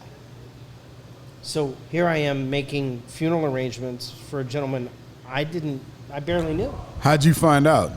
Did he die? No, next to kin. Like, He had none. And So how do you end up being next of kin? I say next of kin. I'm the only person that knew him well enough to know to plan a funeral. And so I called my buddy. Yeah. And I said, I'm planning a funeral for a stranger. And we went through the whole process. And I said, I think he was a veteran. And he's like, you have 48 hours to figure it out. And I literally went through every document in his room. And my friend told me the code to look for on the documents. And it was, A22-4, whatever it was, and got him a full military honored veterans funeral. That's badass, That man. I'd never been to a military funeral. And Sandy, our director of nursing, awesome. went to the Arlington Cemetery and had him full honors, the honor guard. They delivered the flag, I'm bawling, crying. They delivered the flag to me, the whole thing. Yeah. I literally just went through that. We buried my dad in March, and it's so dope about that because my dad got all that, but I didn't realize that now because my mom was his wife. When she passes, she gets to be buried right next to him, no cost. She gets the benefit. And because my little brother, he's special needs, he also gets applied right next to them, No cost. When that happens from there, it's But it's little things. I remember like that when my grandfather died. I still remember hearing those gunshots, man. Like that. Oh, it was. The motorcycles and the guys in uniform saluting. And I don't come from a military background, so all of this was foreign to me. The salute, the motorcycles, the parade, all the way to the site. But what? It was an honor. It was my honor to honor him. That's awesome, man. I would hope I had, if I had no remaining family, like, I would hope they would pin you as my, like, next of kin person. Because, like, I know how far you would go. You know, and the amount of research you would do to, like, make sure that person got that. Like, you didn't have to do that. Like, you could have just let him be another statistic. But, like, that's the type of person you are. Like, this dude that, like, was in your care through your services, and you went that far to make sure that happened. But I will say, this picture today is sitting in my top drawer of my desk. Those guys, when I say once you get hooked in, they take care of everything. The only thing we had to do was get my dad's DD-214. We had to fill out a piece of paper, front and back, and what you wanted his headstone to say, and they took care. When I mean, literally, they made sure you had no weight on your shoulders any longer. Once you entered in, you get a time slot. But once you get there and do everything, they handle it everything with all true the way honor, like they knew him. They were brothers in arms. Yes. Yeah. But you know what? Do the right thing. Yeah. I don't have any skin in the game. I mean, I don't tell this story often, but you know what? I did him right. For sure you did. He was a good man. He was a smart man. He served our country, and I was fortunate enough to come across the document at the 11th hour. And absolutely. Yeah. Man. It's crazy. That's real crazy. Yeah. Well, let's talk about some fun Levy stories. Let's talk some fun stuff. Yeah, like clients, background, construction. Yeah, I don't even know where to go with this. Like, I don't know what is the most recent crazy celebrity thing you've ran into that you can talk about? Wow. I was married at Neil Diamond's beach house. Look at this. Of course he was. Of course he was. I have a running joke with family, and like, sorry for all you. Like, I politely refer to you as my Jew. That's all right. Yeah, it's endearing. It's like the Jewish thing. Like, I was like, the only way to say this is it must be a Jewish thing. Like, and I joke about this all the time because it's like, he'll send me some random ass bullshit picture. And he'll be like, that's Photoshop. How many times do you accuse me? I don't know how to use Photoshop, by the way. All right, that stopped after like 2012 because I was like, there's just no way. Like, I've seen too much to like be able to like say that you do that. Like, it just happens all the time. Like, and it's funny because like, I remember I was like, wait a minute.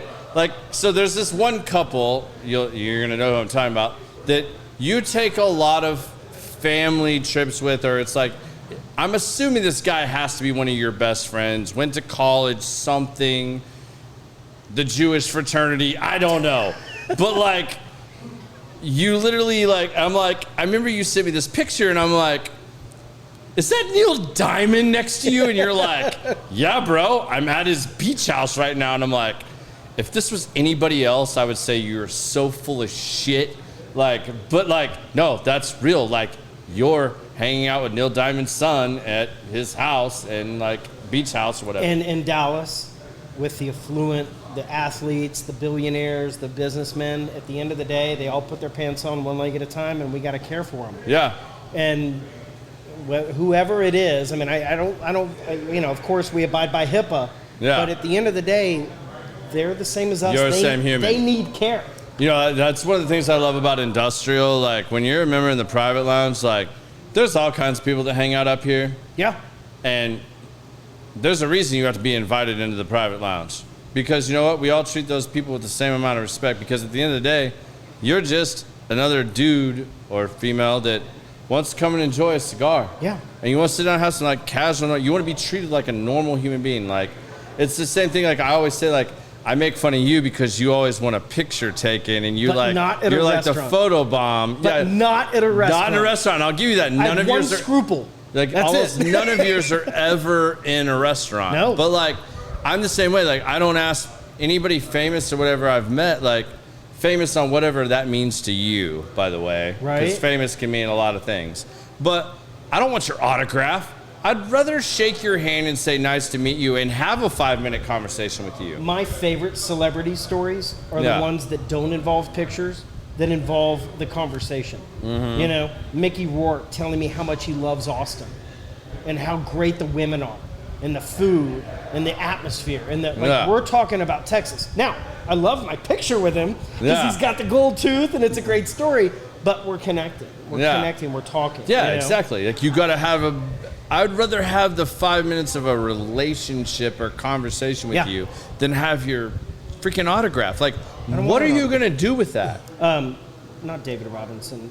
Tim Duncan. I Ran thought into you him were at gonna Best say Tony Buy. Robbins. Like I was an idol. I'm like, oh my God, it's Tim Duncan. And I told him, you know, growing up, I was such a fan. I mean, it's just the two of us at Best Buy. There wasn't a customer in sight. And Yes, had he's this, a Spurs fan. We fight about this too. Yes, we do. But we were having this moment, and I said, I'm such a huge fan. I'd love a picture. And he says, I don't take pictures, but I'll sign something for you. And I'm like, I don't want an autograph. I mean, what am I going to do with an autograph? I'm going to remember this moment. I want it documented. My first TA. Oh, I got you on this, and this is a Maverick story. F you Spurs. Still hate the Spurs. Still. And Mike Bibby. Don't like Sacramento Kings either. And I know he's jacked and would kick my ass. Whatever. But my first TA at San Antonio, the Mavericks, I think they were playing the Rock. No, they were playing the Spurs. It was playing the Spurs. They were staying at the same hotel as us for TAA. And I get in the elevator. I left the bar to go change because we were going to go somewhere else. They're like, you need to put a collared shirt on. I was like, all right, cool. I'll go up and change. I get on the elevator. Dirk's on the elevator with me. I'm like, ah, you know, like, it's Dirk. So cool.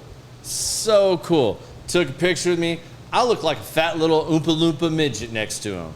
And it's like, this is so weird. I'm 6 foot tall. And I legit look like a midget next to him. Imagine what my picture I looks imagine like. with you next to Tim Duncan. It's one I don't like to show I'm because laughing inside about this right now. it's painful. Yeah, it's awesome.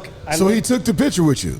Dirk did. Here's the good one, though. Dirk did. David, that one in San Antonio was when David Robinson spoke. Yep. I had my picture taken with him Yep. at that show. Yep. And again, I look abnormally short, and I'm not, so I don't know what the fuck you're saying. One ring to rule them all. But yeah, it's like Mutt and Jeff. Mutt and Jeff. Yeah. So the best part of this was, though, I go back downstairs, and the girls that were like hanging out with us and stuff are all latched onto this dude, and I'm trying to figure out who this dude is, like, 'cause I know I've seen him before. It was Casey, like the head Mavs trainer. And I was like, all right, he's a good-looking dude. Like, I get it. Like, all right, that's why they're following him around. Well, when I figured out what it was, I got introduced. We talked for a little bit. Well, then, like, when we're walking out, Eric Dampier comes walking in. And I'm like, I go up to, like, a couple girls go up, get their picture with him, and I walk up, and I'm like, what's up, Damp? I'm like, hey, bro, can I take a picture with you, man? Like, really nice to meet you, man. Great game tonight. Like, that was awesome. You know, big fan. Can I get a picture with you? He's like, I don't take pictures with bros. And I'm like, really, dude? Like, you don't take pictures with bros? And at that time, Casey, the trainer's walking up with a couple of the girls. Right. They're like hounding over him and stuff like that. I'm like, all right, I get it. And like, when he walks up, I was like, hey, man, don't I know you? And Casey looks at me, he's like, you know, because like we just met in the bar. And I was like, yeah, you're the dude that shoots the T-shirts out of the gun at the Mavs game. Yeah. And Dampier lost his mind, like started laughing his ass off. He was like, yeah, that's a T-shirt guy. And like started busting on him, like, cause you know, he saw it was like these girls and like Damp started getting him. He's like, hey man, you want that picture? Just get over here, we're doing this quick. And took a picture of me. I guarantee I'm the only dude that got a picture with Dampier. But it was Chicks because are the key to a photo Casey op. came up to me afterwards, he's like, you're a dick. And I was like, what did I do? He's like, T-shirt guy? Really? Do you know how much shit I'm gonna hear now? Like, they're gonna call me T-shirt guy for I don't know how long, but that's gonna go through the whole effing locker room. I was like, my bad, bro. I was just trying to make him laugh because he was being a dick and wouldn't take a picture with a bro. Right. And he's like, I get it, man, but always F you. Always have the beautiful woman with you, and you'll always get the photo op. Oh, man. Yeah. Yeah. I don't know about that. Like, I mean, you photobob and Dog the Bounty Hunter and all kinds of stuff. Yeah, that was not pretty. Yeah, that was not pretty. No. I would have rather seen the TMZ story where you got your ass kicked by Dog the Bounty Hunter. That would have been way better. Beth got in on that one. Yeah. Oh, yeah. Robin Leach. Beth probably hit you with the taser. That would have been awesome. Yeah. Security and, never been arrested. Wait. I find this really hard to believe. Like, I almost want to hire one of my friends that I know could dig this up. You're telling me that Brian Levy has never had anything worse than like a speeding ticket, not expunged from your record. Nothing. Even you in like high school, college, like no public intoxication, no minor in possession, nothing. Never been arrested. It's something I'm proud of. I mean, I've tried. Believe me, I put some effort into it. This might actually be the most unbelievable thing you've ever check the record. Told me. Never been arrested. That's impressive. Right? All right, bro. But I have tried. I believe that. Yeah. That part's believable. The rest of it, not so much. I'm going to have to find somebody. Maybe I'm going to talk to this new wife, Sandy, and like figure out, maybe let her do some digging. I don't know that she's even ever asked me that question. She clearly has not asked you enough questions. She clearly did some research, believe me. She must have. She had to. Because she agreed to marry you. Right. Willfully. I mean, yeah. Willfully. I mean, like, there was no, like, under the table money here. All right, so you want to hear the story? Yeah. I do want to hear. I know a little bit. You recently told me a little more, but. Single for 16 years. Yeah. Great ex-wife, great kids. Single for 16 years. Serial dater, sowed every oat imaginable and a few unimaginable, and got to the point where I'm like, this just isn't sustainable. It's not fun. I really want to kind of take it to the next level. I believe in the institution of marriage. I love, and it just got boring. The game was over. It wasn't fun anymore. And I know our single friends are like, what the fuck are you talking about? It just wasn't fun anymore. Being single is not fun. It is not. It's fun for like the first 6 months. Yeah. And then it's lonely and it's repetitive and boring. Sandy came, she was kind of in the process of getting divorced, separated, and was looking for a care home for a family member. And so she and her sister-in-law came to our care home. I gave them a tour, and while they were leaving, I'm just, making conversation. It was raining, our house was full. I really didn't have any buy-in. I said, what do y'all do? And they both, we're nurses. And I'm like, all right. And one was from Florida and one lives here. And so, of course, I focused on the one here. I'm like, we're actually looking for a nurse to come work for our company. Well, Sandy had been at Scottish Rite doing pediatrics for almost 20 years. She was interested in geriatrics. I'm like, all right, this is starting to jive. So, and I wasn't thinking romantically. I was just thinking, oh, well, this is a great opportunity for you to come We need the lie detector test right now. And so we hired her.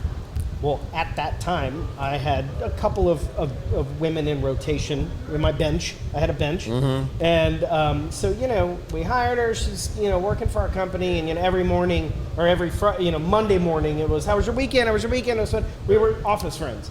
And how was your weekend? Well, let me show you this girl. And I went on a date with this one. I did this. And, it was just like, she was nauseated. I know you, so I still can't wait to meet her because she agreed to even go on a date with you after all this. Completely nauseated with this story. And so as time went on, I kind of started clearing the bench thinking, this is fun. And I asked her out. Just as friends, no big deal. And we got engaged and now we're married.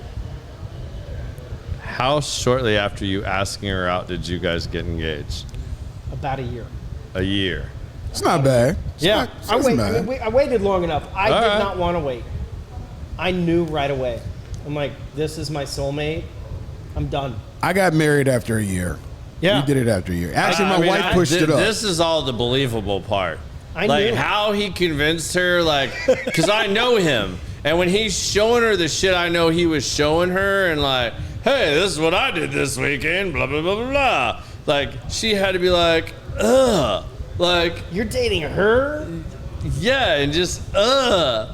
So, yes. I'm impressed. To this day, she's still, ugh. Yeah. You went out with that? Yeah. But that was dating. This is marriage. Mm-hmm. This is the real deal. As I tell her, she's a real woman. Yeah. She is a real woman. That's all. I'm impressed. I can't wait to meet her. I'm looking forward to our dinner together. Yeah, right?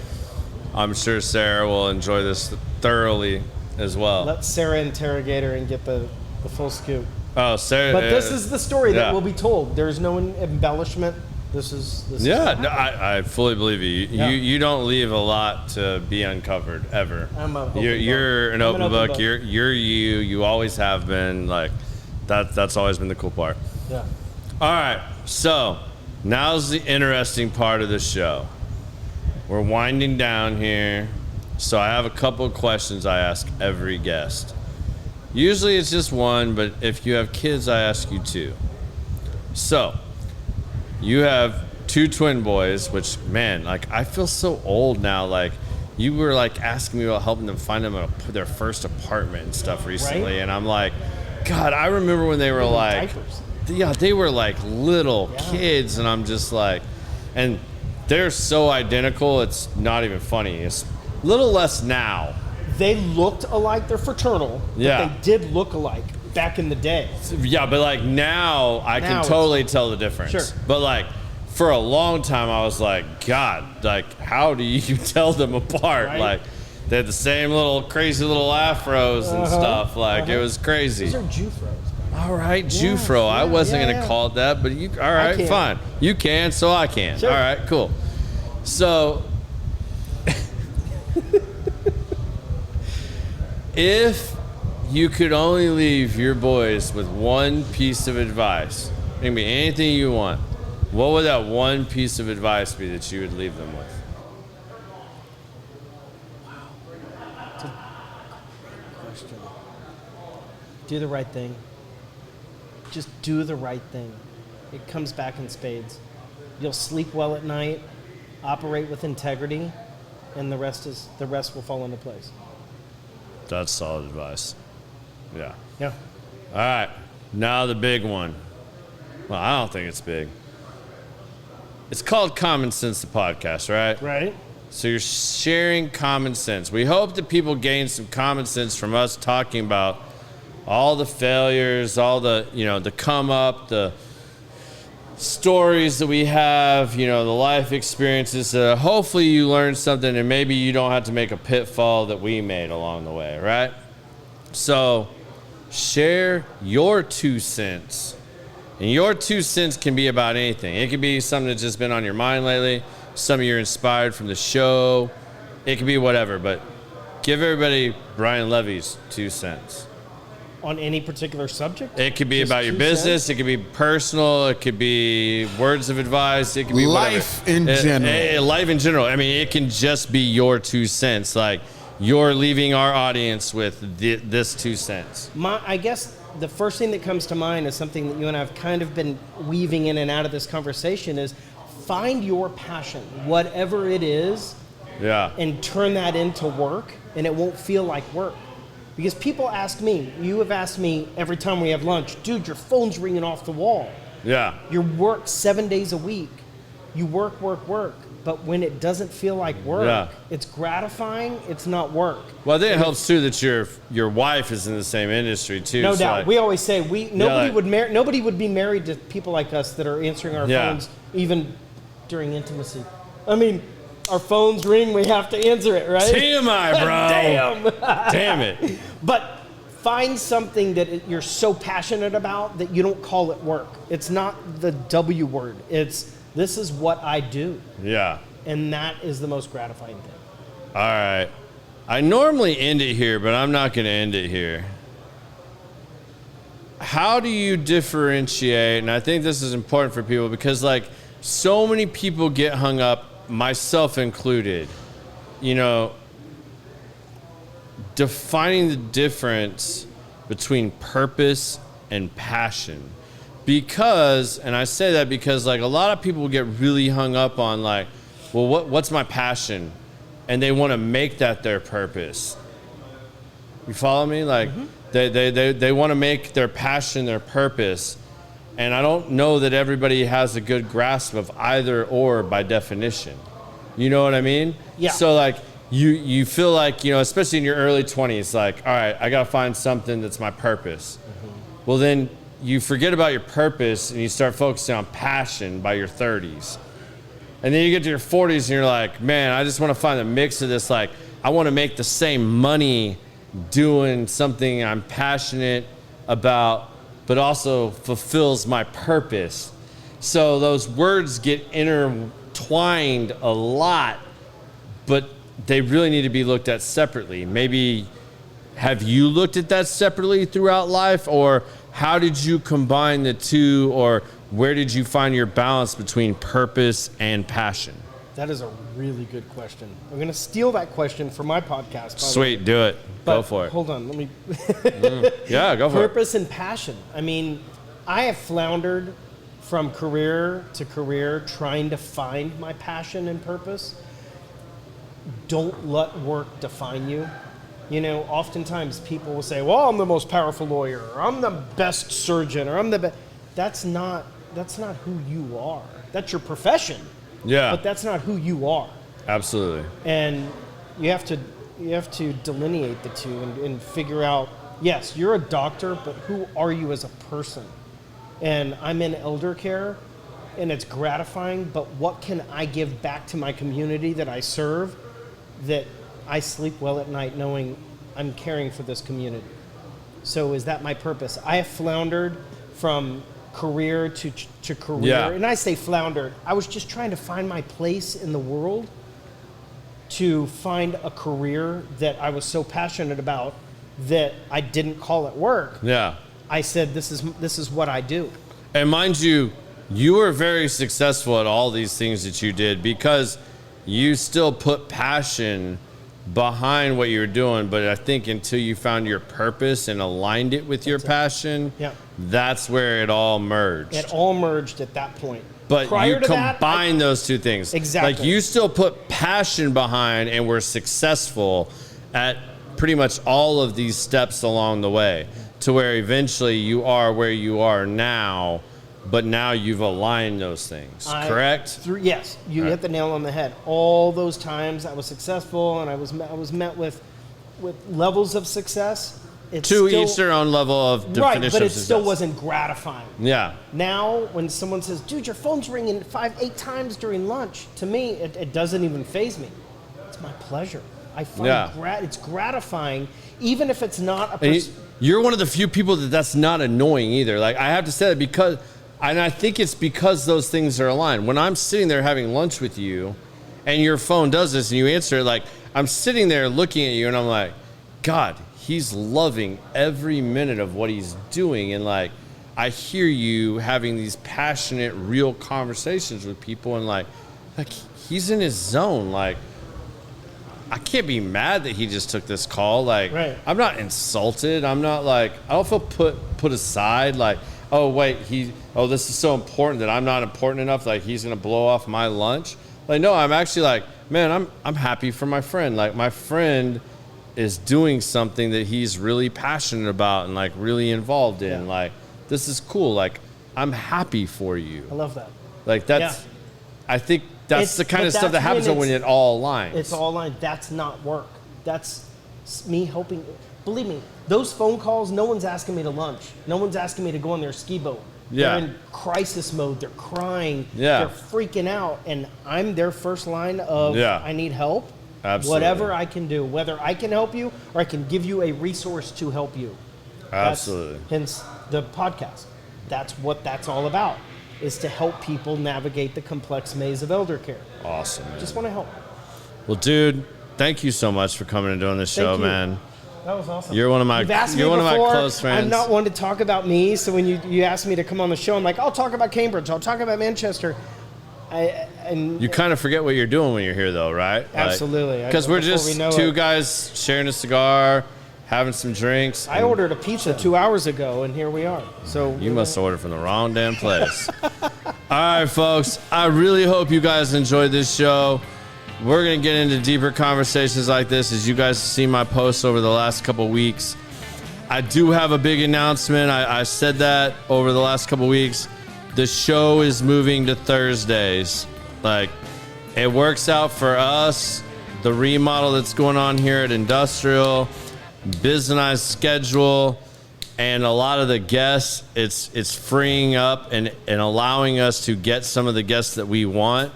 So starting next week, same time, same place. You can find us on YouTube and Facebook Live, but it's going to be Thursdays, 6 to 8. You guys can catch us here. We'll be doing what we do. I got some interesting guests coming up for you guys. I got another industry one coming up. Y'all wanted industry people, so Brian that was like 50-50 industry. Next week, I've got the Bear Brothers, is what I like to call them, Bear Paint. I've got Mario Garita and Randy Rivers coming on the show. What's up, Mario? Yeah, we're going to rock that one out. I've got, Tony Hills that you guys heard in season 1. I felt like I didn't do that one justice, so I'm bringing Tony in to really dive into a book that he referred me to, The Creature from Jekyll Island. Y'all want to talk about money and finances, go check that book out. It's crazy. It's going to blow your mind, but if you want to have a basis, we're going to dive into that and the education of all that and finances and everything else. And I can guarantee you Tony's going to bring the heat when we do that one. And then the week after that, we'll be back. But that show's actually going to be a Wednesday show because of scheduling conflicts and whatnot. And then I'm going to be out of town for a week. But moving forward in general, count on the show being on Thursdays, 6 to 8. The music show before the amplifiers is coming in hot. That is developing a lot of steam. Stay tuned for more announcements for that. And the website for Common Sense, the podcast, is about to be live. It's coming real soon. I know I've said it was going to be a week or 2 weeks, but I just haven't been 100% happy with everything, and I want it to be badass. Be right. I want to have the merch that you guys want. I want to have everything be right. So it's coming, I promise. We are working on it. If you're actually still listening, I'll tell you right now, it's actually live. If you go to it, it's actually live. It's not the finished product. There's going to be more stuff on there. But look forward to seeing all of you next week. Hope you'll join us again, and I hope you guys enjoy this show. Peace.